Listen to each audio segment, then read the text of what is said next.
présidentielle au Cameroun, Paul Biya, Chiroma Bakary, des militants de chaque camp revendiquent la victoire au lendemain du scrutin présidentiel qui a vu émerger un duel entre le président camerounais Paul Biya, au pouvoir depuis 43 ans, et son ancien ministre Issa Chiroma Bakary. Des militants de chaque camp revendiquent la victoire, alors que les résultats sont attendus d'ici 2 semaines. Nous demandons à tous de respecter les résultats issus des urnes dans chaque bureau de vote.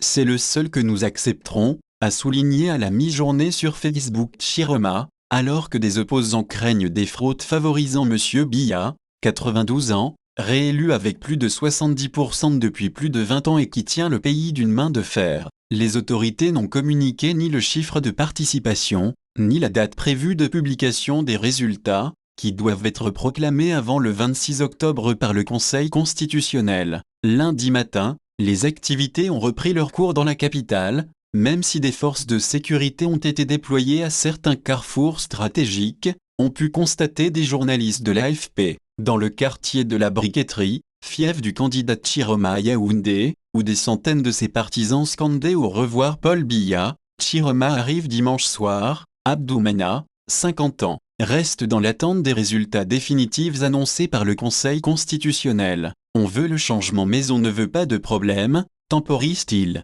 Des partisans des deux camps respectifs commencent déjà à revendiquer leurs victoires en ligne. Des messages de félicitations ont même été adressés à Chiroma Bakary, notamment par la coalition de partis Union pour le changement 2025 qu'il avait désigné comme candidat consensuel de l'opposition mi-septembre, mais aussi d'Atoki Saxton qui avait retiré sa candidature au profit de Bello Bouba Maïgari, un autre ancien ministre. Procès-verbaux et tableau noir, le directeur de campagne de Chiroma, Chris Menenks, joint au téléphone par l'AFP, attend néanmoins la compilation complète des procès-verbaux des observateurs qu'il affirme avoir placés dans 90% des bureaux de vote afin d'avoir une approche statistique de cette victoire. Nous avons un lead dans la quasi-majorité des régions au Cameroun, a-t-il déclaré. Dans la région du Nord, un vivier électoral important, dont le candidat Issa Chiroma est originaire, des affrontements entre partisans et forces de l'ordre ont éclaté dimanche soir.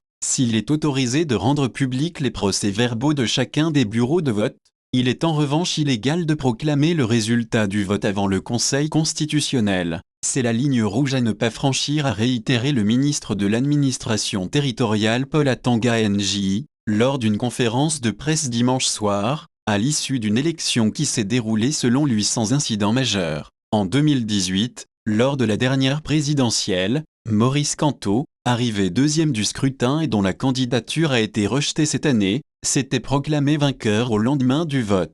Kamto avait ensuite été arrêté, et les rassemblements de ses partisans dispersés à coups de gaz lacrymogène et canons à eau, et des dizaines de manifestants arrêtés, certains restent toujours emprisonnés. Par ailleurs, selon le code électoral, toute contestation du scrutin doit être adressée dans un délai maximum de 72 heures à compter de la date de clôture du scrutin. Mais les résultats risquent bien de ne pas être connus d'ici là. En 2018, les autorités électorales les avaient annoncés 2 semaines après le vote.